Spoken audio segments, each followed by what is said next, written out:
Estamos de volta com o programa Educare, hoje falando sobre intercâmbios. Você pode participar do nosso programa mandando e-mail para programabc@netservicos.com.br e também pode nos seguir no Twitter, @programa Educare. Marlene, esse planejamento realmente a gente já falou um pouquinho no primeiro bloco, para quem se destina, tudo. E qual assim, primeiro passo para se decidir para onde ir? Porque às vezes pode ter desejo, quero ir para os Estados Unidos ou quero ir para o Canadá. Qual que seria assim o ideal para a família, né, junto com esse estudante decidir para onde ir? Perfeito. Olha, o passo a passo é o seguinte. Primeiro, o estudante tem que pesquisar os destinos, né? Porque às vezes ele tem indicação de um amigo que falou para ele que o Canadá em janeiro, que o Canadá é legal. Que o Canadá é legal. Aí ele fala assim, bom, eu só tenho janeiro para viajar, vou para o Canadá porque o meu amigo falou. Só que esse estudante não suporta o frio. Menos 20 de temperatura. E ele não sabe disso. Então, ele chega na agência, se ele não tiver informação, ele pode solicitar, né, uma viagem que não é a ideal para ele. Apesar que nas agências o pessoal costuma perguntar por que escolheu o destino, o que espera do destino, como chegou no destino. Mas o passo a passo é pesquisar os destinos. Hoje em dia, no Google, você acha informação de tudo e mais um pouco. É verdade. Então, procure pelo país, pela cidade, procura o clima no período que você está viajando. Muito bem. Aí você vai procurar uma agência que seja credenciada e reconhecida internacionalmente, né? E vai solicitar os orçamentos das escolas possíveis onde você pode estar estudando. Hoje em dia, as agências elas trabalham com mais de 20, 30, 40 redes de escolas, cada uma com uma característica que vai atender a necessidade desse estudante. Então, por exemplo, se o estudante já tem o inglês avançado, ele quer uma escola mais rígida, ou ele quer uma escola mais suave, onde ele assim tenha mais contato com as atividades e o ensino não seja tão rigoroso, ou ele quer uma escola que foque mais na parte de negócios, ou um curso que também foque mais na parte de inglês para negócios, enfim.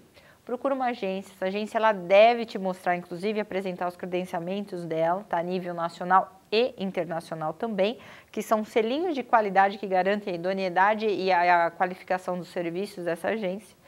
Então, tem que pedir informação, tem que solicitar informações das escolas, dos tipos de curso, o que é responsabilidade do estudante e o que é responsabilidade da escola estando lá.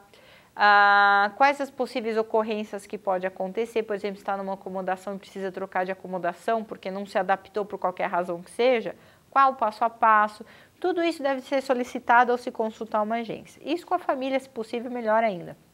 Então a gente faz essa sondagem toda com o estudante, né?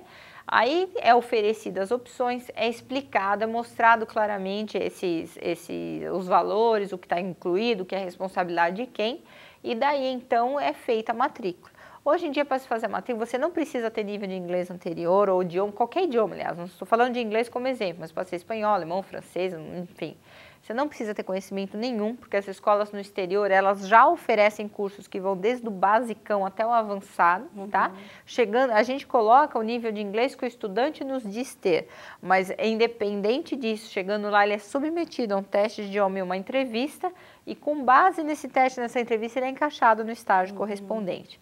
Então, não precisa ter conhecimento nenhum. Em relação a fazer um curso de idiomas, não precisa ter concluído o ensino médio, ou estar na faculdade, não precisa. Qualquer pessoa, a partir de 13, algumas escolas, a maioria 16, outras 18 anos, aí depende da escola, pode estar se inscrevendo para fazer um curso lá fora, e não tem idade máxima também. A gente já teve senhores de 80 anos nos procurando para fazer cursos lá fora. A terceira idade também tem buscado muito também a questão de intercâmbio. E tem muitas opções para eles de idioma, por exemplo, na Espanha e na Itália, eles fazem o idioma com um grupo só da idade deles e no período da tarde eles têm guias monitorados que levam eles a fazer, testar vinho, como é que fala?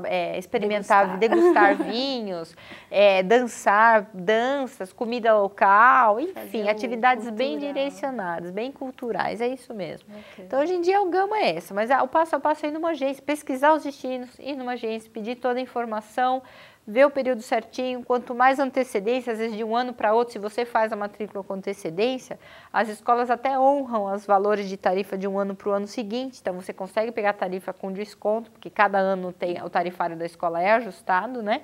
Então, você consegue pegar essa possibilidade e tem possibilidades, dependendo da antecedência que você faz também, de confirmar, por exemplo, uma acomodação mais disputada, você consegue, se você fizer com antecedência, confirmar aquele tipo de acomodação para você. E eles, os estudantes precisam ir na época do início do ano letivo nas escolas ou não? Não. Você diz para colegial? Isso, porque Estados Unidos é setembro, Europa eu não sei. Para o colegial é a mesma coisa. Hemisfério Norte, agosto, setembro, início do ano letivo. Uhum. Então, por exemplo, o colegial já exige um pouco mais de antecipação também. Hoje em dia, a gente está fazendo os programas do pessoal que vão em janeiro. Quem vai para o Hemisfério Norte, quem quer fazer um semestre, pode estar embarcando em janeiro e faz de janeiro até junho o programa, né? Agora, aqueles que querem fazer o ano letivo, para começar o ano letivo lá fora, tem que embarcar em agosto, porque aí faz de agosto de um ano até junho do ano seguinte. Então, aí varia também, mas, enfim, eles têm que seguir conforme o cronograma. Agora, se for fazer o colegial na Austrália ou Nova Zelândia, já é como no Brasil, já começa em janeiro. Uhum. Aí vai como aqui.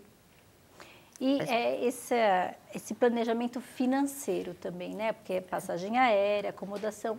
A escola onde o aluno vai estudar também é paga? Sim, todos os programas que, por exemplo, a minha empresa trabalha, são todos pagos. Uhum. Então, por mais que a gente tenha algumas escolas, no caso de colegial, que são às vezes públicas, mas paga uma bolsa de estudo para o governo, para o estudante internacional ter direito a usufruir daquela escola, né? A ser um estudante naquela escola. Uhum.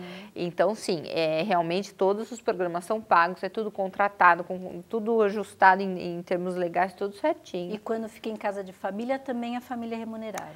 Mas, sim, tem um único caso nos Estados Unidos que tem um programa de família voluntária, nos demais todas são pagas. Esse programa é criado dessa forma, das famílias serem pagas, para que o estudante ele não se torne um peso financeiro para a família, no caso de ocorrência de qualquer eventualidade lá fora. Então, por exemplo, a família que é voluntária, está com o estudante lá e de repente ou alguém da família perde emprego, ou o pai ou a mãe, ou alguém adoece. O que acontece? O estudante estrangeiro acaba se tornando um peso financeiro. Uhum. Então, a melhor forma de evitar isso realmente é a questão de essas famílias serem pagas, que é como se o estudante se custeasse lá fora. Então, ele não, independente do que aconteça com a família, ele não é peso financeiro para ninguém. Então, as famílias, a maioria, 90% são pagas, sim. Tem muitas famílias hoje que fazem o planejamento para a faculdade, montam como se fosse uma previdência. É possível fazer isso também para a questão de intercâmbio? Tem sim. A gente trabalha com financiadoras, inclusive como a Aimoré, a gente tem o Banco Rendimento também, onde eles fazem planejamento de 24 meses, financiamento de 18, 24 meses.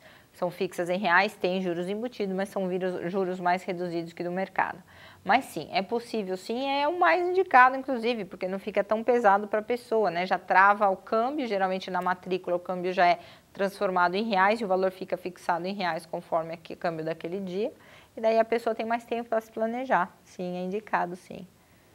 E com quanto tempo de antecedência a pessoa pode fechar um pacote? Até um ano. Um ano, que é o que acontece hoje. Uhum. Um ano e pouco, o pessoal, atualmente a gente já está fechando programas para o ano que vem. Faz uma previsão financeira. Exatamente. E depois também pode fazer isso em forma de poupança ou de investimento para poder manter. Exatamente, exatamente. Para a questão de trabalho, né? Qual que seria a indicação para a pessoa se organizar ou para ela poder fazer esse planejamento também para viajar, fazer um intercâmbio de trabalho? Olha, os programas de trabalho são um pouco mais restritos. Eles são direcionados a universitários entre 18 e 26 anos, que estejam cursando universidade, né? E que já tenham inglês avançado também. Então, são programas geralmente nas férias, onde eles vão desde novembro, nas férias de final de ano, de novembro a fevereiro, mais ou menos, eles fazem 3 a 4 meses. Eles têm trabalhos em redes hoteleiras, em parques temáticos, em redes de supermercados, em redes de hotéis, até mencionei, isso independente da área que ele atua, que ele está estudando. Exato, a gente tem várias ramificações de trabalho. Por exemplo, a maioria desses de trabalho, que a gente chama de férias, é uma experiência de trabalho mesmo, independente da área que o menino estuda, que o adolescente, que o jovem estuda. O objetivo qual que é? Ele vivenciar um pouco o dia a dia de trabalho americano, ganhar uma graninha para ajudar a se manter e praticar o inglês. Esse é o foco do programa. Fora isso, a gente tem um programa de trabalho voluntário na África, que esse rola o ano inteiro e não tem limite de idade, mas aí, assim, esse trabalho voluntário, a gente tem na África, na Índia, tem na América Latina, são trabalhos em projetos com animais e pessoas. São programas bem legais mesmo. Mas nesse caso, o estudante ele não é remunerado, ele é voluntário, né? Então ele paga uma taxinha até para ajudar a associação que ele vai estar trabalhando, na verdade, e lá ele desenvolve um trabalho, um projeto que é reconhecido internacionalmente. Ele custeia a viagem dele. Sim, sim. Ele não tem remuneração para isso, porque são programas geralmente que vivem de doações internacionais. E a gente tem um outro programa de trabalho que é bem legal, que esse é para meninas, que é o au pair, o de babá, né? A partir de 18 anos, elas têm que já ter concluído o ensino médio, já ter o inglês intermediário. Então, elas vão lá para ficar 1 ano cuidando de crianças, né? E tem faixa etária de 0 a 2 ou de 2 anos para cima. Elas ganham salário semanal, elas têm a acomodação delas na casa de família, tem alimentação. É uma forma hiper legal, hiper vantajosa de estar viajando e ganhando uma remuneração por isso. É um outro tipo de trabalho também. E a gente tem outro tipo de trabalho vinculado a curso, por exemplo, onde o estudante já com inglês intermediário alto, pelo menos, ele pode fazer também através das escolas, principalmente no Canadá, programas onde ele vai 6 meses de programa, 3 é de trabalho e 3 é de estudo. Então, aliás, é o contrário, estudo e trabalho. Ele estuda primeiro e depois faz o trabalho, mas remunerado também na indústria de varejo. Também, independente do que ele estuda aqui no Brasil, ele vai trabalhar em lojinhas, em coffee shops, enfim, em restaurantes, ele atendimento a público mesmo. É mão de obra, assim, que eu diria não qualificada, mas é uma maneira de ele praticar o idioma, ganhar uma graninha que ajude o custeio dele lá e praticar as habilidades dele também.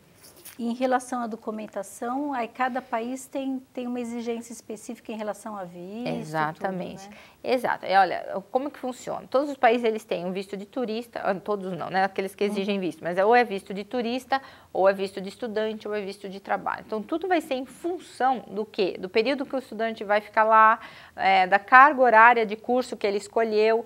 Então, aí tem que ver realmente, a gente até indica despachantes especializados que indicam para ele, olha, o seu visto tem que ser de turista, o seu visto tem que ser de estudante, mas de forma geral, o que o consulado vai querer saber do estudante para emitir um visto para ele?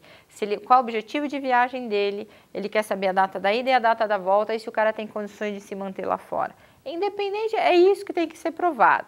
Aquelas pessoas que não têm vínculo, que não têm um posto de renda, que não têm uma renda, que não estuda, não trabalha, realmente é difícil que consiga qualquer coisa, mesmo se eles tiverem só um patrocinador forte aí, com bastante grana para estar dando suporte para ele, mas mesmo assim é aquela história, que se você, o que te custa você ficar ilegal no país? É o que a pergunta que eles se fazem. É verdade. Bom, falamos hoje sobre intercâmbio. Se você quiser saber um pouquinho mais sobre o assunto, pode entrar em contato com a Marlene no abc@ci.com.br e no telefone 11 4421 5000. Marlene, muito obrigada pela sua participação. Obrigada, é um prazer. Obrigada por nos assistir. Nós nos vemos no próximo Educare. Até lá.